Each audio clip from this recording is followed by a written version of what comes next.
www.businessmusfoundation.com. Assalamu alaikum wa rahmatullahi wa barakatuh, chers business muslims, business muslimat. C'est votre frère Thomas Abdessalam, fondateur du site businessmusfoundation.com.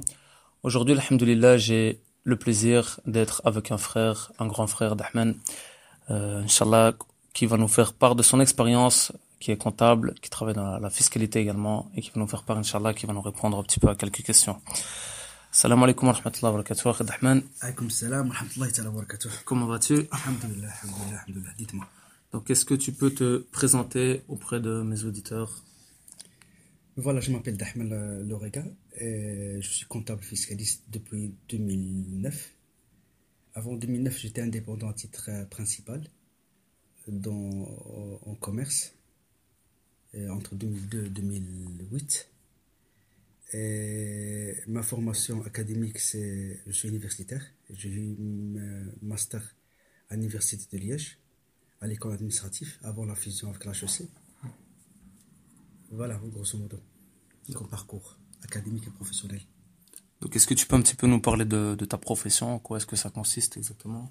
En fait, mon bureau, c'est un bureau comptable au service des sociétés, surtout PMI, ASBL, personnes physiques.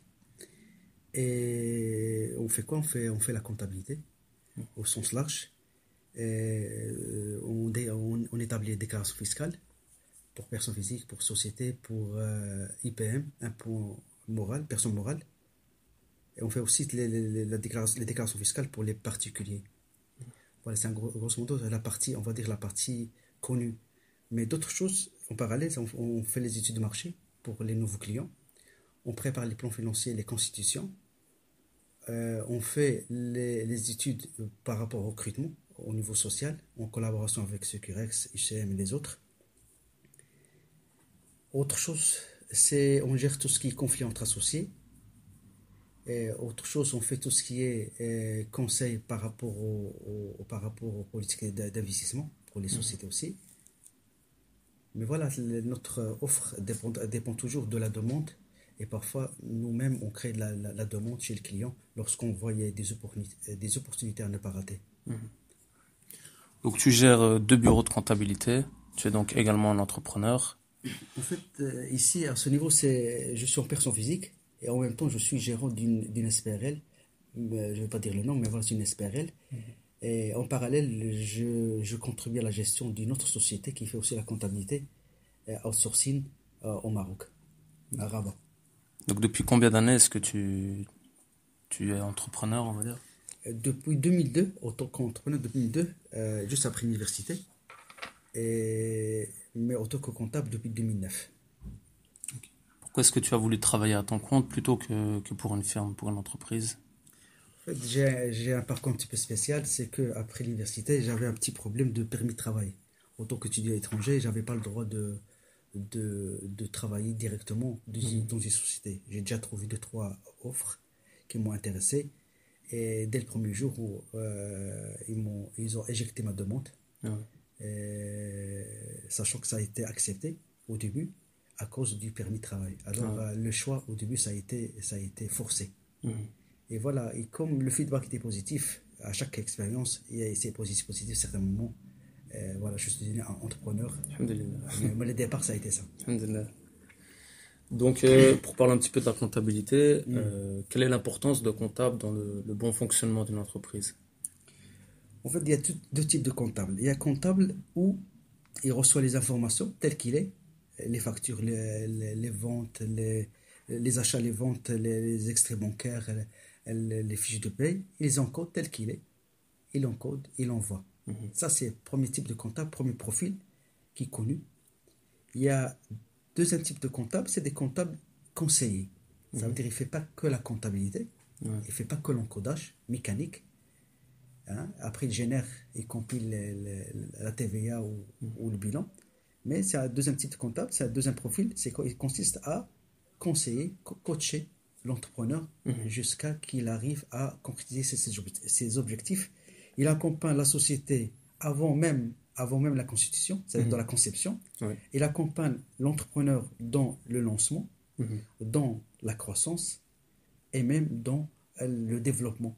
C'est ça. Et même parfois ça m'arrive aussi ce deuxième profil, il accompagne même le client, l'entrepreneur, même dans le déclin, dans la faillite, dans la Ah ouais, liquidation. d'accord. Alors, il y a deux types de comptables. Je suis pour la deuxième école. Mhm. Le comptable, il joue le rôle du conseiller externe, Mhm. c'est pas interne. Et c'est fatigant. C'est fatigant et c'est pas rémunéré. Ah ouais. En fait, parce qu'on travaille toujours sous régime forfaitaire. On fait plus de travail, on fait moins de travail, c'est toujours le même salaire. Mhm. Mais parfois, c'est question de principe, question de Mhm. relation avec le client, quoi. Donc là, je voulais insister ici qu'il y a deux types de comptables et c'est connu même dans lorsqu'on se voit entre confrères, Mhm. on parle toujours de ça. Ça dépend le client. Il y a certains clients, il faut travailler que profil 1, c'est-à-dire on fait que l'encodage, casse pas la tête. Mhm. Et deuxième profil, c'est des personnes ils ont besoin d'être coachés pour se développer. Donc ça, c'est un choix de l'entrepreneur, en fait. C'est l'entrepreneur qui choisit le type de comptable qu'il souhaite ou... Parfois on ne sait pas. Parfois on ne sait pas. Ouais. Ça dépend. Parfois on ne sait pas. En fait, la plupart des entrepreneurs sont mal informés. Mhm. Alors, à ce niveau, j'ai remarqué que la plupart des entrepreneurs, ils apprennent dans le terrain, C'est ça. dans l'action. Mhm. Maintenant, le rôle du comptable, c'est faire des raccourcis. En parlant avec son client, il Mhm. lui propose toujours des solutions, des analyses. On dit il analyse, C'est ça. il propose des solutions. À chaque fois, il y a un blocage. Mhm. Et voilà, comme j'ai dit, c'est deux types de gestion Mhm. différents et ils dépendent du comptable et j'insiste, de l'entrepreneur. Il y a Ok. certains entrepreneurs, ils réagissent d'une manière positive à ce genre d'action, ce genre de réaction du comptable.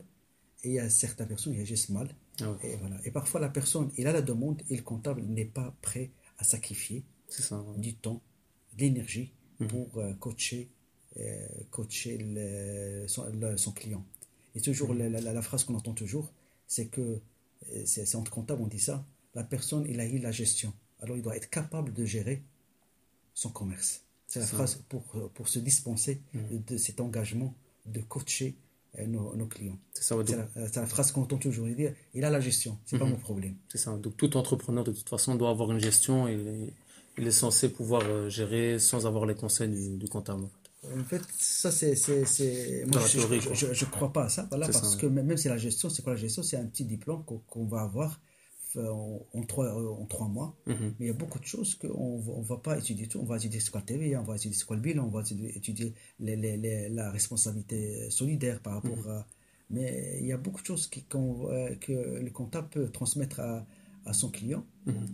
Et parfois, c'est un trésor, quoi. C'est ça. Ouais. Il suffit d'une formation Mhm. trimestrielle ou mensuelle de 30 minutes est assez suffisant pour que la personne développe sa capacité managériale C'est ça. Ouais. et grâce à ces compétences qui va se développer au cours de cette formation, que l'entrepreneur il sera d'abord vacciné, Mhm. il sera capable de développer des compétences qui vont lui servir pour développer d'autres opportunités et pour saisir les opportunités offertes par le marché. Et aussi Mhm. pour avoir un avantage concurrentiel par rapport aux autres C'est ça. concurrents. Donc du coup, ici, toute entreprise a besoin des services de comptable. Que ce soit le premier profil ou le deuxième profil, tout entrepreneur a besoin de comptable. En fait, la loi, il n'oblige pas l'entrepreneur d'avoir un comptable. Mhm. La loi, voilà, la personne peut avoir un comptable interne. Ouais. C'est-à-dire, il n'est pas obligé de recourir aux services externes Mhm. par rapport à un comptable. Mais voilà, la réalité a voulu que les gens euh, ils vont aller chez les comptables pour gérer leur comptabilité. Mhm. Comme on le fait par rapport aux fiches de paye, et la loi n'oblige pas la personne d'aller s'inscrire chez Sucrec, chez C'est ça. Ouais. UCM, chez Partenay, chez Groupe S, quoi. Mhm. Mais si on ne fait pas ça, on va avoir des amendes, l'ONSS, on va avoir des précomptes parce qu'on n'a pas respecté telle réglementation. Alors on va aller chez les secrétaires sociaux on soustraite ces tâches au secrétaire social. Mhm. C'est la même chose pour la comptabilité. C'est ça. Donc, de combien d'entreprises approximativement est-ce que tu... Il ne faut pas dire le nombre, mais plus que 200. Plus que 200, d'accord. Entre personnes physiques, personnes morales, ASBL. D'accord. On sait également qu'une grande partie des entreprises font faillite dans les 5 premières années. de leur existence. Donc, selon toi, à quoi est-ce que c'est principalement dû? En fait, si on parle de mille faillites, il y a 1000 raisons. Ah ouais. Mais on va essayer un petit peu de développer développer, on va dire, des familles de problèmes, des familles de raisons, voilà, Mhm. de causes qui justifient les faillites, surtout en Wallonie, Mhm. hein, parce que vous savez que le taux de faillite en Wallonie est plus élevé, largement plus élevé par rapport aux Flamands. C'est ça. Et en fait, la cause principale, c'est que la cause, je dis principale, c'est la faible culture entrepreneuriale, Mhm. managériale chez l'entrepreneur wallon. Ah ouais. Ça, je pense que ça va résumer beaucoup de choses. Mhm. De là, on va se développer. Il y a des facteurs liés à la capacité managériale. Je commence par ça, c'est pour commencer un projet, il faut toujours être sûr, satisfait de l'étude de marché. Mhm. L'étude de marché, il est basé sur quatre volets. Volet juridique, volet commercial, volet financier et volet technique. Mhm. Une personne qui décide mais la réponse n'est pas standard. Je dis qu'il y a 1000 C'est cas, ça, il y ouais. a 1000 réponses. Mhm. Ça, Mais ça, c'est le cas principal, on va voilà, dire. C'est surtout. voilà. Maintenant, il y a certains cas où c'est la partie financière qui va dominer. Mhm. Certains cas, c'est la partie technique Mhm. qui va dominer. Imagine une société de construction, la partie technique qui va dominer. Imagine la personne, elle n'a pas les accès à la profession, ou il a les accès, il a fait l'école, mais n'a pas assez d'expérience, et il va foirer les marchés, il va, comme ça s'appelle, et il va perdre des clients dès le départ, parce que Mhm. voilà, l'étude technique n'était pas assez satisfaisante. C'est ça. Et parfois, voilà, c'est. Alors voilà, s'il y a quatre faisabilités, beaucoup de faillites sont liées, surtout dans les premières années, que la personne n'était pas, on va dire, logique par rapport à ces quatre études. Une personne qui se lance sans faire l'étude juridique. Mhm. Une étude juridique, je donne juste un exemple.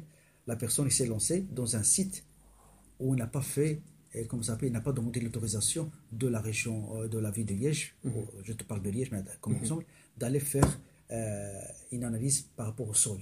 Mhm. La personne se lance, l'enquête de l'environnement vient, il vérifie, il trouve que c'est Ah ouais. poisonné, voilà, il commence par une amende de milliers d'euros, voilà, c'est la faillite. Mhm. Voilà, c'est l'étude juridique. La personne se lance, il ne sait pas que l'activité, je donne plafonneur, ou tout ce qui est construction, ou boulangerie, ou boucherie, Mhm. ou mécanicien, il ne sait pas qu'il y a des accès, il faut avoir des accès. À la Alors il se profession, ouais. lance, ouais, il se lance dès le départ, et la police économique le contacte, dit monsieur, vous avez les accès, il faut fermer.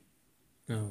Voilà, l'étude juridique n'était pas bien ficelée. Donc c'est vraiment le fait d'y aller en fait au feeling. En fait, il y a beaucoup de gens qui se lancent comme ça spontanément, Voilà, sans sans avoir, voilà. Et préparer. parfois, voilà, c'est ça, notre paramètre, c'est par rapport à la motivation. On verra ça Mhm. après. Deuxième paramètre, c'est la partie commerciale. La personne, j'aime beaucoup certaines personnes qui disent, je me lance, il y a mes copains qui vont acheter chez moi. Ah J'ai beaucoup ouais. de connaissances. Mhm. Ça, c'est un mauvais projet dès le départ. Mhm. L'idéal, c'est de dire, voilà, je vends pour le public, pour monsieur tout le monde. C'est ça. Est-ce que mon produit, il sera attractif? Est-ce qu'il aura une demande? Est-ce qu'il aura une place? Mhm. Hein? Est-ce que les gens seront motivés à acheter chez moi? Mhm. Hein? Sans connaissance, voilà. Alors tout ça, il y a plusieurs paramètres. Il y a l'endroit, il y a le prix, il y a le produit, il y a la qualité. Voilà, voilà. L'étude de marché au niveau commercial, Ouais, c'est ça ça. doit être ficelé aussi. Mhm. Et il y a beaucoup de gens qui tombent faillite parce qu'ils ont pas, ils étaient très motivés, hein, Mhm. motivés, très subjectifs dans leur choix. Et avec le temps, ils voient que l'endroit choisi ou le produit choisi ou la manière de travailler, hein, au niveau commercial, elle n'était pas à la hauteur. Mhm. Et voilà, ils ratent dès la deuxième, troisième année. Donc ça, c'est toutes les stratégies marketing en fait. Voilà, voilà. Et Ouais. ça, c'est maintenant, avant de commencer, au T0, je dis toujours, avant de commencer, il faut déjà trancher la partie juridique, la partie commerciale. Mhm. Et je répète toujours, il y a beaucoup de gens qui se lancent par motivation, ils sont motivés, voilà, ça va passer, hein, après la faillite, il n'y a pas directement. C'est ça. La faillite, ça prend du temps. Mhm. Hein. Le temps que, voilà, on a une réserve de 15 000 euros, 20 000 euros, on va la consommer, point. Et à certains moments, on commence un petit peu à s'autofinancer par les délais Mhm. de paiement des fournisseurs. Hein. Et après, avec le temps, voilà, des s'accumulent. Et après, en deuxième, troisième année, on commence à sentir très très mal. Et au bout de troisième année, quatrième année, c'est la faillite. Mhm. Donc ça explique que 95% des sociétés wallons, ils tombent en faillite Voilà, c'est voilà. À cause de ça, quoi. À cause de. Mais Et ça tout, explique ce délai de 5 ans, en fait. voilà, Parce que ça ne se fait pas instantanément, en fait. Il faut un peu de temps, le temps que voilà. les ressources s'épuisent. Et comme j'ai dit toujours, on est toujours en train de parler de la capacité managériale Mhm. ou les compétences de gérer entrepreneuriale que la personne doit maîtriser pour avant de commencer. Et l'idéal, c'est de contacter un comptable ou un Mhm. conseiller ou quelqu'un de l'expérience, un entrepreneur qui a de l'expérience, Mhm. qui a eu beaucoup d'échecs. On dit un Mhm. échec, C'est c'est une ça, étape vers la réussite. Hein, exactement. la personne est déjà forgée, hein, ou en le contactant, en le fréquentant, hein, Mhm. parfois même payé Mhm. pour avoir ce service, Bien sûr. pour se vacciner, pour se forger. Hein. Ça ne Mhm. sert à rien de faire la même erreur pour dire voilà, j'ai compris. Non, Mhm. c'est préférable parfois de faire des erreurs plus développées. Mhm. Troisième paramètre, c'est le paramètre partie technique. Et ça pose beaucoup de problèmes chez beaucoup de gens. Hein. Mhm.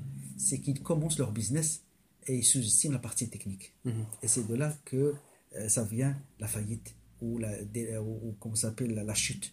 Mhm. Même si l'idée parfois elle est pertinente, mais comme la partie technique n'a pas suivi, Mhm. il échoue. Technique, c'est tout ce qui est compétences, tout ce qui Dans le est... métier, imagine la personne boulangerie, il doit au moins maîtriser le Ouais. pain, maîtriser la pâtisserie. Mhm. Imagine la personne, elle est mécanicien, Mhm. hein, il ne Ouais. maîtrise pas la partie électronique, mais C'est ça. voilà. Chaque métier, comme j'ai dit, il faut, avant de commencer, il Les faut la accès à la maîtriser. Voilà, profession, quoi. D'où voilà. les accès à la profession, en Mais en fait. fait, plus que les accès, parfois la personne, il a les accès, Ouais. mais il n'a jamais Ouais, c'est juste pratiqué un un titre. Ouais, titre. c'est ça. Voilà. Il n'a jamais pratiqué, alors Mhm. voilà, c'est. Et l'idéal d'avoir une expérience de 5 ans au minimum. Mhm.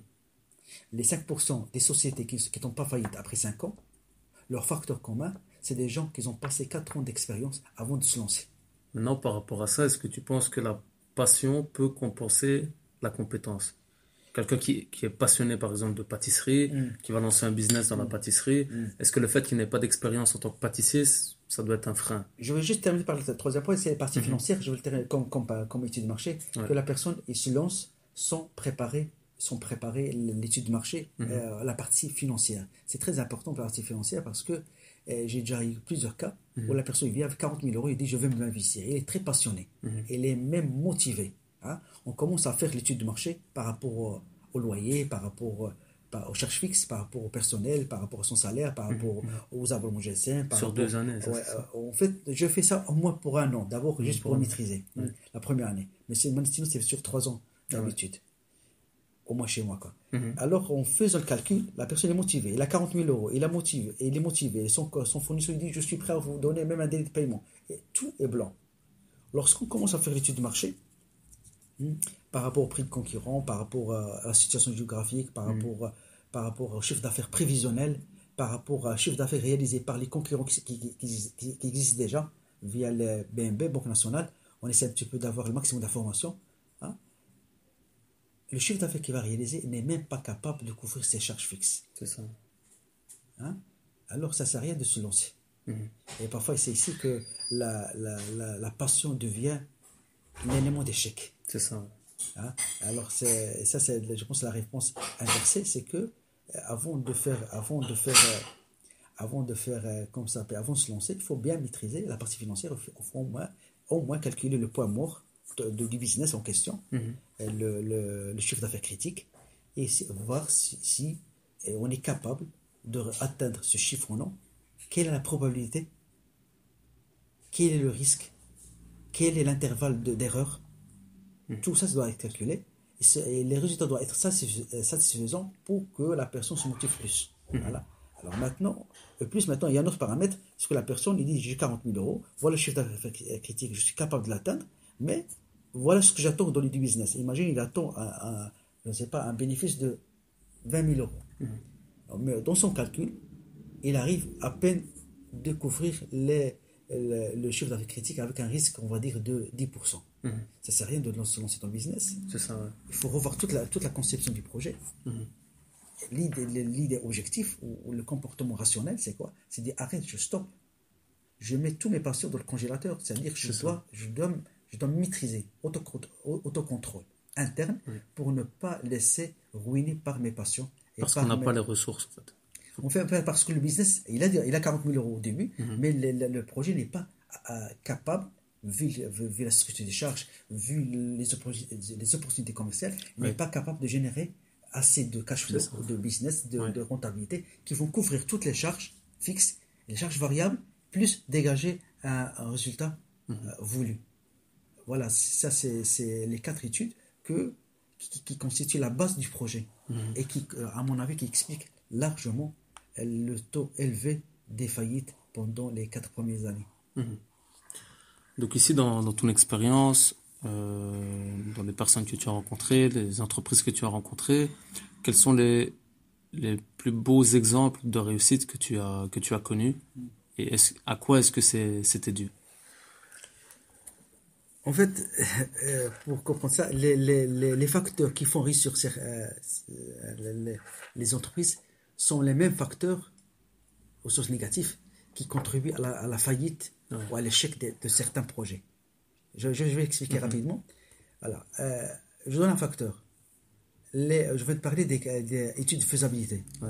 En T0, c'est-à-dire avant de commencer le business, avant d'aller chez le notaire, avant d'aller s'inscrire à la BCE, Banque Carrefour d'entreprise belge. Voilà. Avant d'aller là-bas, la personne, il a fait bien une étude de marché. C'est un élément qui va contribuer à la réussite du projet. Et vice-versa. Si la personne n'a pas fait les études de marché, ou il a laissé un trou dans soit l'étude commerciale, financière, juridique ou technique, ça sera source d'échec de son projet. C'est ça. C'est Ouais. les mêmes facteurs. Hein. Deuxième élément, ça j'ai remarqué ça chez les entrepreneurs dans la construction surtout, comme exemple, c'est la discipline. Certains, j'ai plusieurs sociétés qui ont pu multiplier leur chiffre d'affaires d'une année à une autre. Le facteur principal, ça a été toujours le facteur qui m'a surpris, c'est la discipline. Une personne qui est disciplinée et tient à ses engagements par rapport à ses fournisseurs, par rapport à ses clients, discipliné par rapport à la gestion de ses documents comptables, commerciaux. La discipline. Ouais. Il se réveille tôt. Parfois, il dort tard. Il a un engagement, il le respecte. J'ai d'autres sociétés où tous les études, les 4 études, c'est impec. Et ils ont forgé, et il atteint même un chiffre d'affaires de 1,5 million, 1,5 million, 2 millions, 3 millions, avec un bénéfice de 200 000 euros, 150 000 euros de bénéfice dès la première année. Deuxième année, plus. Troisième année, plus. Où est le problème? À certains moments, ils vont échouer. Faillite. La source principale, c'est pas les 4 études. La faisabilité. Le projet, il est opportun. La partie technique, ils sont références de leur domaine. La partie commerciale, ils demandent un carnet de commandes pour 2 ans, 3 ans, 4 ans. La partie financière, c'est extraordinaire. La marche, elle est assez grande. Où est le problème? C'est la discipline. La discipline. Des factures qui arrivent à la maison. Des lettres commandes qui arrivent. Pas de réception. Les factures sont mélangées avec la marchandise. Au coffre, dans les voitures. Ah ouais. Les traces des pieds. Manque de discipline. Ouais. Des factures qu'il n'y a pas de suivi de trésorerie. Il n'y a pas de suivi de trésorerie. Il n'y a pas de suivi de trésorerie. Il n'y a pas de... tout est mélangé. La vie privée avec la vie professionnelle. La carte elle est utilisée par l'épouse pour des fins privées. La carte elle est utilisée pour la carte professionnelle, je parle de la société. Elle est utilisée pour le business, pour le privé. La personne, c'est les jeux. Ouais. Je ne sais pas quelle région, mais bref, des jeux. La personne, voilà, manque de discipline. Malgré que, à part son salaire, 3 000 euros par mois, à part les avantages, les ATN, avantages de toute nature, la voiture, le GSM, les chèques repas, tous les avantages, à part tout ça, 150 000 euros qui partent. On voit un compte courant, parce qu'il y a des utilisations privées de 40 000, 50 000, 60 000 euros. La personne qui ne paye pas sa cotisation sociale, qui, voilà, c'est une dette privée. Tout ça, comme résumé, comme synthèse, c'est que Il faut vraiment cette rigueur. rigueur, voilà. S'il n'y a pas de rigueur, ça ne sert à rien. Moi, je conseille à certains clients d'arrêter même le commerce. J'essaie de convaincre, j'ai dit, le commerce n'est pas fait pour vous. Ouais. Il y a une compétence fondamentale, il faut l'avoir avant de se lancer dans le business. C'est la discipline. C'est ça. Ouais. Et quand vous n'avez pas de discipline, ça ne sert à rien de faire le commerce, vous n'allez que ruiner vous-même, vos familles, votre société et le personnel. C'est ça. Et j'en ai 2, 3 d'expériences que j'ai vues qu'avec, ils sont tombés faillites, pas parce que la partie commerciale, non, tout simplement c'est la discipline. Ou parfois c'est les jeux. C'est ça. Ouais, tous les vices, de toute façon, Voilà, les jeux voilà. ou autres. Je vais pas vous les développer, mais voilà, Ouais, c'est. Alors s'il n'a pas de personne comprends disciplinée, l'idée. je préfère qu'il reste salarié, ouvrier, employé. Au moins il a un salaire fixe, il a un mode de vie fixe et il n'est pas tenté parce qu'il y a un salaire fixe. C'est ça. Voilà, à Ouais. part le congé payé. Mais voilà, sa vie elle est cadrée. C'est ça. Ouais. Maintenant, on donne à une personne qui n'a pas cette compétence des 100 000 euros chaque année de plus, 200 000 euros de plus comme bénéfice réalisé grâce à ses sacrifices, mais il manque de cette compétence. À mon avis, il va faire que des conneries. Alors on conseille d'arrêter. Donc ici, est-ce que selon toi, le fait d'être indépendant, ça peut être une solution pour la communauté, par exemple, qui souhaiterait concilier l'épanouissement professionnel et spirituel? Est-ce que le statut d'indépendant, le fait de travailler à son compte, ça peut être une solution ou ça peut être contre notre pratique en fait? Parce que des fois, on entend des personnes, des témoignages qui nous disent qu'au contraire, depuis qu'ils sont indépendants, ils n'ont plus de temps pour eux, etc. Alors que justement, ici, un des objectifs visés dans l'indépendance, c'est de pouvoir avoir plus de temps pour la pratique, pour le jeûne, par exemple, du ramadan, etc., la salat, etc., la prière. Donc, est-ce que, selon toi, le statut d'indépendance, c'est une solution ou pas?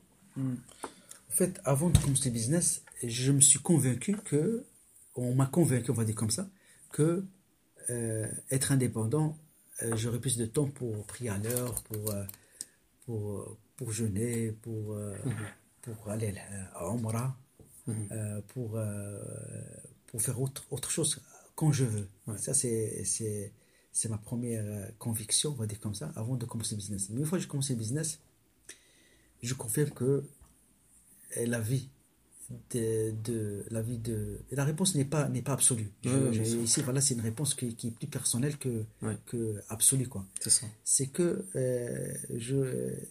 c'est pas facile. C'est pas facile. Lorsqu'on est tenté, on est en plein, je donne juste un cas pratique. Voilà, on est dans le business, on est dans la journée, et c'est la prière de l'Asr, on dit comme ça. Et la personne, voilà, il y a un autre client qui vient, sans rendez-vous, mais voilà, on est obligé de le rester. C'est un bon client, c'est un client avec qui on va gagner notre vie. C'est un client qui va nous proposer une opportunité commerciale, c'est un client il va nous permettre de ramener d'autres clients. Alors voilà, si on est tenté, on n'a pas le courage de dire, voilà, ma journée est terminée, C'est ça. j'ai une autre vie qui va commencer, j'ai un autre engagement spirituel, familial, qui va commencer, associatif. Alors voilà, je confirme, c'est pas évident. Donc il faut avoir ce courage. Alors pour les personnes qui souhaitent avoir justement cet équilibre entre profession, vie professionnelle et vie privée, donc spirituelle ou autre, quels sont selon toi vraiment les... Mais voilà, dans la pratique, c'est pas évident. J'ai dit voilà, c'est pas évident parce que surtout pour une culture, la mienne, plus maghrébine que européenne, on va dire comme ça, on est toujours attrapé par des virus qui restent toujours innés en nous. Ça, je le reconnais, c'est ma faiblesse. J'essaie de remédier. Et on a beaucoup de choses à apprendre ici par rapport à la culture européenne. C'est que voilà, il faut être capable de dire non. C'est ça. Ce que on n'a pas l'habitude de dire non. Avant même de dire non, il y a un oui qui sort. C'est ça. Je ne sais pas, c'est assez spontané, c'est que oui, c'est immaîtrisable. Et parfois, dans l'action, j'ai dit pourquoi j'ai dit oui. C'est ça. Voilà, c'est comme ça parce que voilà, c'est la partie, comme j'ai dit, c'est la partie innée en nous. Voilà. Mais j'ai connaissance des confrères qui ont des entrepreneurs qui sont capables de dire non aux opportunités pour ne pas gâcher leur vie. Mais ça, ça ne concerne pas que les musulmans, ça concerne tout le monde. Il y a beaucoup de gens, quelle que soit sa culture, ils ont raté leur vie commerciale, vie familiale, ils ont raté leur vie spirituelle parce qu'ils ont suivi les opportunités. C'est ça. Et même de ma part, je parle de moi-même, j'ai attrapé une partie de ce virus. J'essaie un petit peu on va dire, de me rétablir doucement. Mais c'est pas évident. Vraiment, c'est pas évident, surtout lorsque la personne comme ça s'appelle, il n'arrive pas à déléguer. C'est ça. Ou la personne, mais voilà, il y a d'autres compétences plus supérieures, managérielles, exigées pour avoir une vie saine, auto-entrepreneur. C'est ça. Et parfois, voilà, c'est un conseil aussi, c'est quand le même conseil qu'on a donné aux personnes qui manquent de discipline. Parfois, si le commerce, il va amener la personne à rater sa vie familiale, spirituelle, à mon avis, il est préférable de faire stop et de retourner à une vie normale, vie d'un salarié, pour ne pas gâcher l'essentiel, quoi. Justement aussi, je me demande, est-ce qu'il ne faut pas, donc, avant de se lancer dans un business, est-ce qu'il ne faudrait pas justement bien déterminer le projet de vie qu'on souhaite avoir aussi à travers ce business?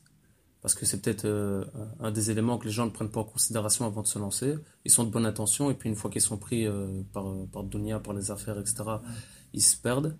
Donc est-ce qu'ici, ce serait pas une solution justement de bien déterminer le mode de vie qu'on souhaite avoir via ce business, par exemple? En fait, il y a deux types de personnes. Il y a le premier type de personne, c'est une personne qui est gérée par les événements. Il y a deuxième type de personnes que Dieu même demande d'être comme ça, c'est lui-même qui gère les événements. C'est ça, ouais. Alors les événements sont soumis à sa volonté. Il y a certaines personnes, ils sont soumis aux événements. Ça veut dire qu'il vit. Et il vit, il n'a pas de vision, on va dire comme ça, ou il a une vision perturbée par des événements qui viennent, des oppositions qui viennent, des événements voilà, qui viennent et qui font qu'il saute d'un événement vers un autre. C'est ça, ouais. Alors il est pris par des événements jusqu'à la mort. C'est ça, ouais. Voilà. Il y a d'autres personnes qui ont cette capacité, cette personnalité forte, et c'est des gens qui marquent l'histoire. Ils ont une vision loin, hein, et il a un chemin, il n'est pas figé, il est flexible, il essaie d'adapter les événements, hein, à sa vision. Si l'événement n'est pas adaptable à sa vision, il le rejette. Mais ça, c'est deux modes de vie, deux personnalités, deux profils. Et voilà, c'est un résumé et ça, c'est donc, être entrepreneur, être salarié, c'est toujours la même chose. Il y a des salariés qui sont pris par des événements, par la vie, voilà, et ils ratent leur vie spirituelle, même familiale, parce qu'ils n'ont pas cette vision. Mais ça, c'est un monde de vie universel, qu'on soit croyant ou non croyant, qu'on soit entrepreneur ou salarié, qu'on soit marié ou célibataire, qu'on soit jeune, qu'on soit vieux, qu'on soit femme, qu'on soit homme, comment ça s'appelle, ça reste toujours comme ça applicable. Avoir une vision, et j'ai une vision, je la suis, je l'adapte, je la remets consciente, je fais la mise à jour, je la corrige. La vision, c'est pas figé, c'est dynamique, ça change, ça dépend des convictions, ça dépend des valeurs, etc. Ça dépend les contraintes, je l'adapte. Au fil de ma démarche ou mon parcours, il y a des événements qui vont venir. Je dois faire attention pour que l'événement ne perturbe pas ma vision, et je l'adapte. Et je pense que les gens qui ont vécu comme ça, ils ont atteint, je pense, le bonheur que tout le monde cherche. Pour revenir un petit peu à la création d'entreprise, un petit peu, je veux dire, brièvement, beaucoup de gens qui ne s'y connaissent pas en entrepreneuriat peuvent avoir peur, des appréhensions. Alors, est-ce que créer une entreprise, est-ce que c'est facile ou c'est difficile en soi? Est-ce que ça demande beaucoup de démarches? Mis à part, je veux dire, c'est les conseils que tu as donnés par rapport à la préparation, mais en termes de démarches, est-ce que ça demande beaucoup de démarches à faire? En fait, la partie technique est tellement facile en Belgique que ça passe directement. C'est-à-dire, par rapport à d'autres pays, la Belgique, à mon avis, elle est avancée, très avancée par rapport à la création. Il y a le guichet unique. Il suffit d'aller chez Groupe S ou Acerta ou Sucrex ou UCM ou d'autres. Ça prend une journée pour constituer au moins une personne physique, une entreprise, personne physique. Pour une société, ça prend un petit peu plus de temps, une semaine plus ou moins, 5 jours. La partie technique, ça ne pose pas de problème. Mais j'insiste ici, c'est que par rapport aux personnes qui se lancent, il est préférable d'être coaché au début. Juste pour développer les compétences manquantes. C'est ça, ouais. Managériales surtout. En même temps, pour être vacciné par rapport à des maladies qui font échouer les entrepreneurs, malgré que leur projet est opportun, malgré la pertinence de leurs idées. À mon avis, c'est très très important d'être coaché au début. C'est ça. Juste au début, le fait de comprendre comment ça se passe dans la pratique. En même temps, pour se former par rapport au système social en Belgique, par rapport au système fiscal, système comptable, pour tirer profit maximum. Hein. Et c'est très important d'avoir ce minimum d'informations, une formation basique qui va permettre à l'entrepreneur futur de, plus de se vacciner, de se forger et de comprendre comment ça va fonctionner dans la pratique. C'est ça. Il y a certaines personnes qui préfèrent, j'aime beaucoup cette phrase, je vais apprendre dans l'action. C'est ça, on est d'accord. Ouais. Mais c'est un système américain. On se lance, on dit, avec le temps, je vais me former. C'est ça. Mais le problème, ce qu'on ne sait pas, c'est que chaque erreur, chaque formation, on va dire erreur équivalent formation, équivalent de temps d'argent, temps d'euros perdu, temps d'énergie, temps de stress. Et à certains moments, une erreur de 3, 4, 5, on n'a plus d'énergie de continuer. C'est ça. Alors je préfère que la personne se vaccine comme ça, et il va faire des erreurs en amont et non pas en aval. C'est ça. Au contraire, en aval et pas en amont. Donc ici, voilà, c'est l'importance vraiment de se former. Maintenant, beaucoup de gens ont peur également de franchir le pas. Donc ici, il y a des solutions, se former, se coacher au préalable, bien préparer son plan, etc. Mais la peur, je veux dire, qui est liée, je veux dire, plus au tempérament, au caractère de la personne, ça ne doit pas être un frein, selon toi, dans le fait de franchir le cap, quoi. En fait, j'aimerais juste redire la question, comme ça je serai Dans le sens où ici on a parlé de solutions, donc le fait de se former, le fait de bien préparer son projet, etc. Mais la peur, la crainte, la peur de l'inconnu qui est liée à la personnalité de la personne, ça ne doit pas la freiner dans son projet, dans l'accomplissement de son projet. Oui. En fait, si la personne a peur, c'est déjà un bon élément. Ça veut dire qu'il va être prudent. Au contraire, parfois, des personnes, ils n'ont pas peur. Ils se lancent. Ouais. Hein, parfois, ça présente même un danger pour le projet lui-même, même s'il est pertinent. Ça veut dire qu'il est capable de prendre des décisions en vitesse, quoi. Ouais. Alors, avoir la peur, c'est un élément pour moi, je le vois de manière positive. Ouais. C'est-à-dire que la peur, il va l'amener à être discipliné. La peur, il va l'amener de ne pas mélanger l'argent privé avec l'argent professionnel. La peur, il va l'amener de sacrifier. La peur, il va l'amener de forger son projet. La peur, il va l'amener de ne pas, comment ça s'appelle, de respecter ses engagements par rapport à ses fournisseurs, par rapport au fisc, par rapport à l'ONSS, par rapport... En fait, cette peur, ça sera comme un élément positif dans son projet, dans son parcours entrepreneurial, on va dire comme ça. Et voilà. Mais parfois, la peur, l'excès, l'excès, ça devient une phobie et c'est une maladie. C'est ça, ouais. Voilà. Et il y a certaines cultures, plus anglo-saxonnes, cette peur, elle est faible. S'il devient faible d'une manière extrême, ça devient un danger.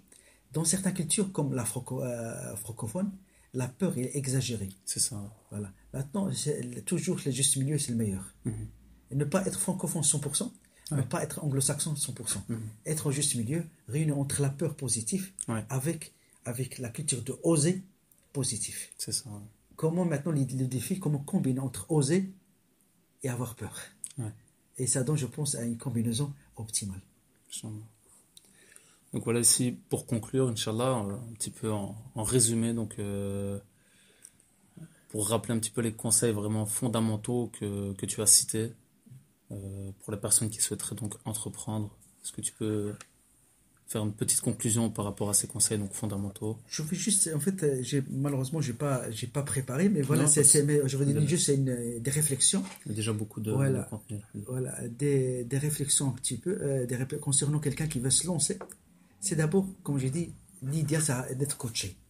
De maîtriser les quatre faisabilités.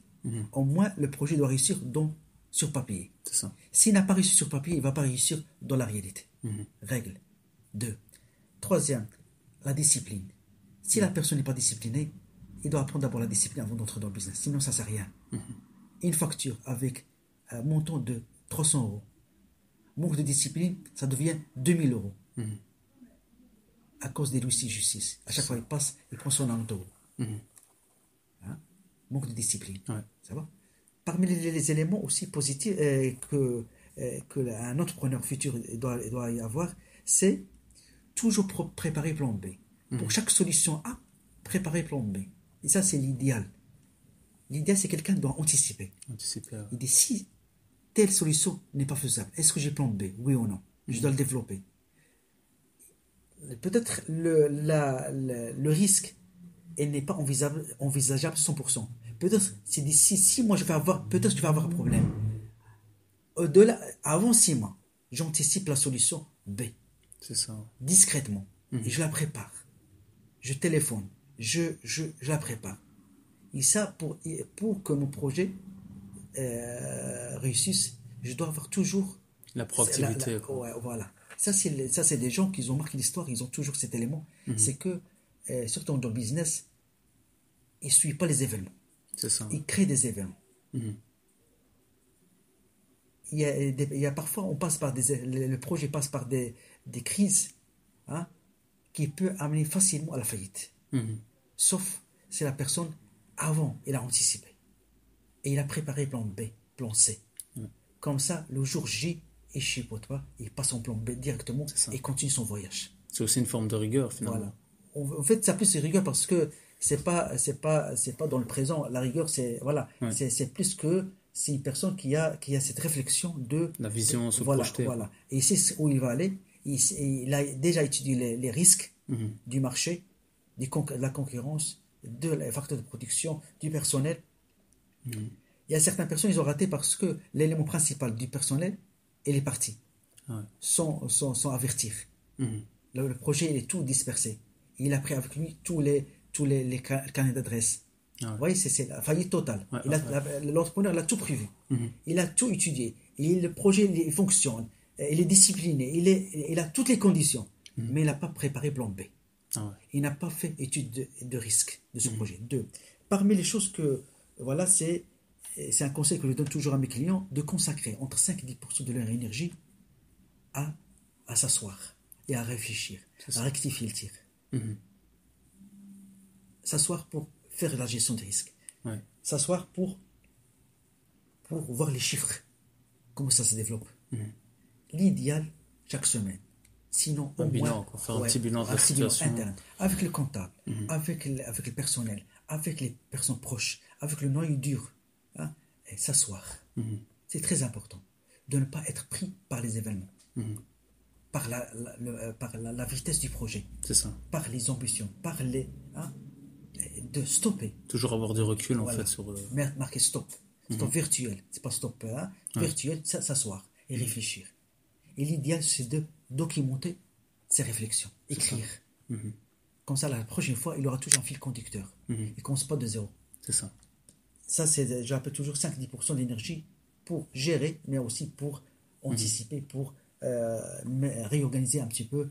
Parfois même la vision, il faut la revoir. Même parfois même la stratégie, il faut l'adapter à des événements qui sont des nouveaux événements. Nouveaux événements pour une décision. Ouais, ici aussi, il y a d'autres éléments aussi. C'est un bon entrepreneur, c'est lui qui prend la décision au bon moment. Parfois, c'est des décisions juste simples. J'ai un entrepreneur, juste pour dans sa société, il y a plusieurs bureaux. Et à chaque fois, il y a quelqu'un qui se déplace, il y a une information, il doit courir pour aller chercher, pour transmettre l'information. Alors, on lui a proposé de faire un central téléphonique. Ça a pris 2 ans pour l'installer.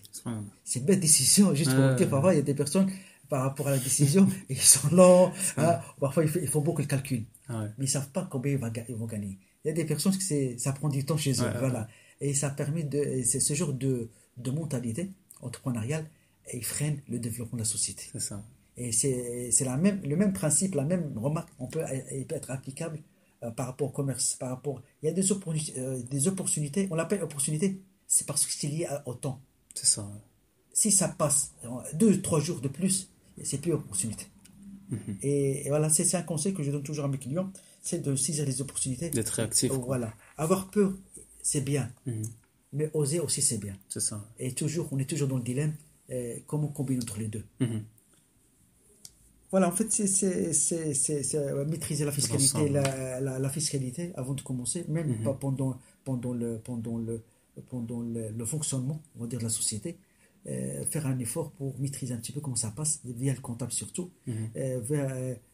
comment bénéficier de ton réduit, Mhm. fin d'année vers le mois 9, 10, 11, réfléchir, réfléchir, est-ce qu'il est, c'est opportun d'investir, Ouais.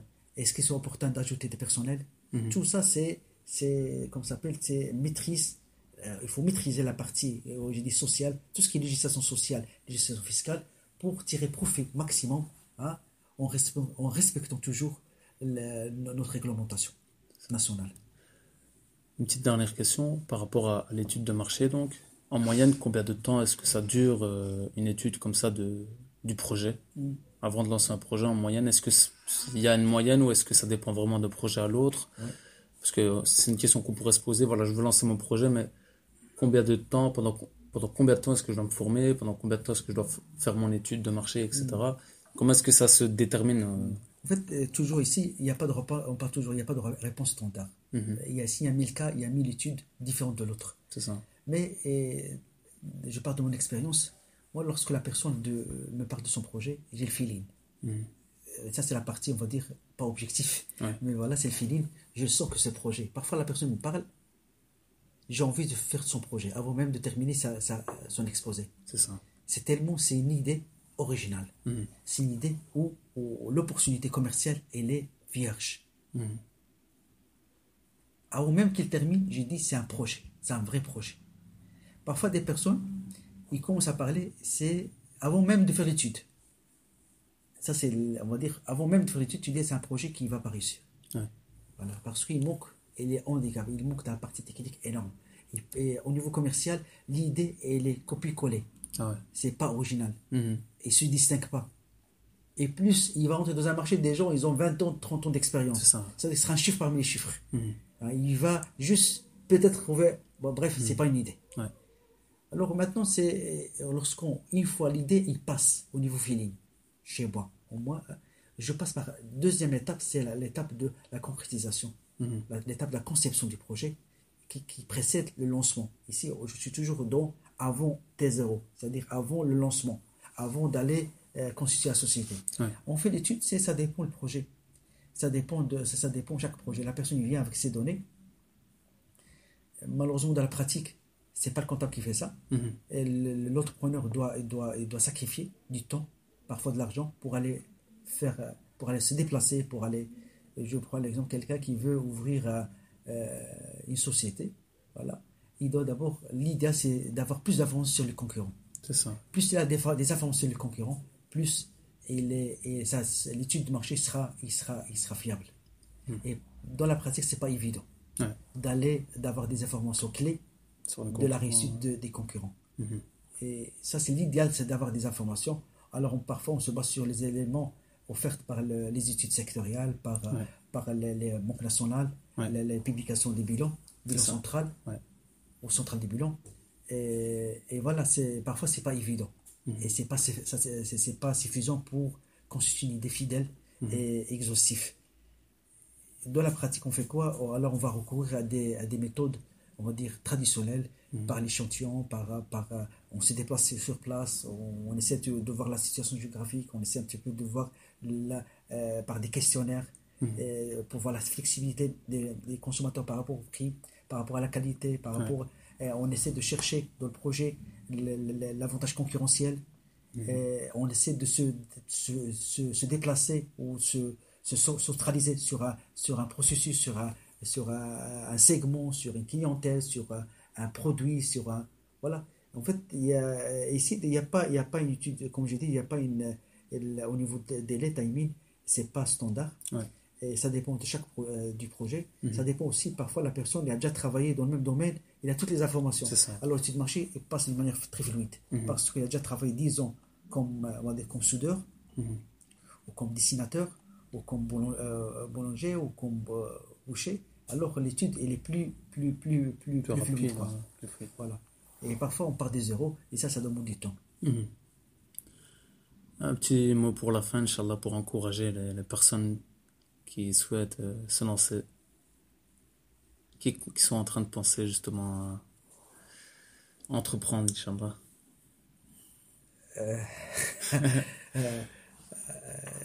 Voilà, je leur dis bon courage, bon courage et voilà, on espère que ce soit la bonne décision. Inch'Allah. Autant que croyant, on va dire comme ça, c'est que on a la partie matérielle, Ouais. c'est-à-dire on essaie de perfectionner et voilà l'étude marché, on est coaché, on a les informations, on a les compétences qu'on n'a pas, on essaie de les développer, on essaie de demander, on prépare toutes les on va dire les facteurs clés de réussite de notre projet. C'est la partie matérielle. Mais la partie invisible chez nous, c'est connu, c'est la partie de retourner vers le Créateur, le C'est Tout-Puissant, ça. et demander de l'aide invisible, pour que le choix soit béni, Ouais. pour que le projet soit réussi, et pour qu'il préserve notre commerce, et pour qu'il développe nos compétences internes. Et ça, c'est un élément du trésor de Dieu. Tu vois, alors nous, on va demander au responsable des trésors, hein, le créateur de l'univers, de nous donner ses compétences, de nous donner ses moyens, de nous préserver, de nous défendre notre projet. Et, et si on a les deux, c'est comme un oiseau qui survole en plein ciel. On a l'élément demandé, exigé par notre créateur, c'est les causes. Ouais. Mais aussi un autre élément qui est exigé aussi par notre créateur, c'est de recourir à lui. On t'implore secours. Ici, voilà, c'est une sorte d'implorer secours à Dieu qui ne perfectionne notre projet et qui le finalise. Et qu'on est toujours assisté. À chaque fois il y a un problème, on est assisté. C'est la partie spirituelle qui va servir pour concrétiser notre projet, que certains non-croyants, athées, ils sont privés de ça.